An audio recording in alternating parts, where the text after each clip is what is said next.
ஆண்டவராகிய இயேசு கிறிஸ்துவின் நாமத்தினாலே அன்பின் வாழ்த்துக்கள். இந்த நாளிலும் அவனை விடுவிப்பேன் என்ற தலைப்பிலிருந்து ஆண்டவருடைய வார்த்தையை தியானிப்போம். கர்த்தர் விடுதலையாக்குகிறார். சங்கீதம் 146 அதனுடைய 7ஆம் வசனத்துடைய கடைசி பகுதி சொல்கிறது, கட்டுண்டோலை கர்த்தர் விடுதலையாக்குகிறார், கட்டப்பட்டிருக்கிறவர்களை கர்த்தர் விடுதலையாக்குகிறார். எந்த காரியத்திலே கட்டப்பட்டுள்ளீர்கள்? முதலாவதாக அடிமைத்தனத்தில். சங்கீதம் 105 அதனுடைய 18வது வசனத்தில் யோசேப்பை குறித்து இவ்வண்ணமாக சொல்லப்பட்டிருக்கிறது, அவன் கால்களை விலங்கு போட்டு ஒடுக்கினார்கள், அவன் பிராணன் இரும்பில் அடைபட்டிருந்தது என்று வாசிக்கிறோம்.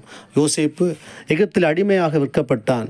அவனுடைய கைகளையும் கால்களையும் விலங்கிலே போட்டு கட்டப்பட்டிருந்தான்.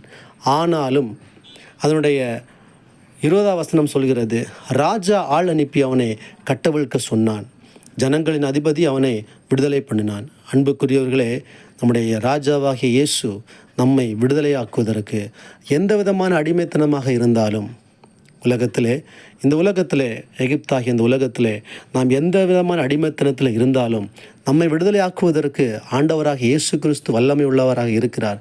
ஏனென்றால் அவர் நம்மை நேசிக்கிறார், நமக்காகவே அவர் ஜீவனை தந்திருக்கிறார். எனவே எந்த காரியமாக இருந்தாலும் அந்த காரியத்திலிருந்து நம்மால் விட முடியாத எந்த பழக்க வழக்கங்களாக இருந்தால் கூட அந்த காரியத்திலிருந்து நம்மை விடுதலையாக்குவதற்கு ஆண்டவராக இயேசு தயபெருத்தவராக இருக்கிறார். இரண்டாவதாக, வியாதி என்கிற கட்டிலிருந்து கர்த்தர் நம்மை விடுதலையாக்குவதற்கு அவர் போதுமானவராக இருக்கிறார். லூக்கா எழுதின சுவிசேஷம் அதனுடைய 13ஆம் அதிகாரம் 11ஆம் வசனத்தில் சொல்லுகிறது, அப்பொழுது 18 வருஷமாய் பலவீனப்படுத்தும் ஆவியை கொண்ட ஒரு ஸ்திரீ அங்கே இருந்தாள், அவள் எவ்வளவும் நிமிரக்கூடாத கூனியாய் இருந்தாள் என்று எழுதியிருக்கிறது.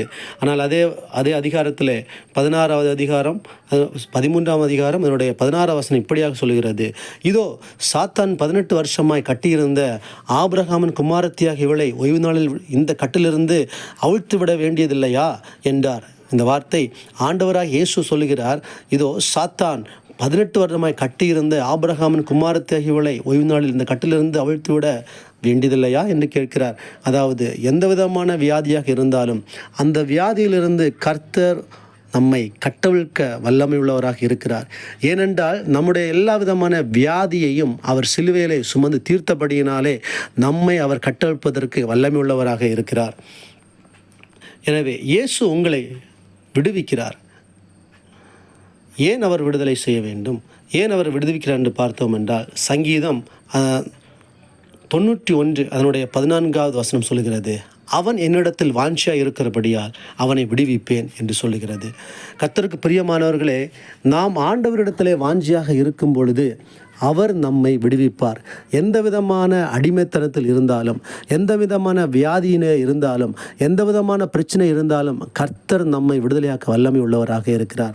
ஏனென்றால் நாம் அவரிடத்தில் வாஞ்சியாக இருக்க வேண்டும், அவருடைய சமூகத்தில் நாம் தனித்திருக்க வேண்டும், அவர் சமூகத்தில் அதிகமாக உறவாட வேண்டும். அவரிடத்தில் நாம் அன்பாக இருக்கும் பொழுது அவர் நம்மை எல்லா விதமான சூழ்நிலையிலிருந்து நம்மை விடுதலையாக்கி நம்மை உயர்த்த அவர் வல்லமை உள்ளவர் தேவனாக இருக்கிறார். இந்த வார்த்தை கர்த்தர் உங்களை ஆசீர்வதிப்பாராக. ஆமென்.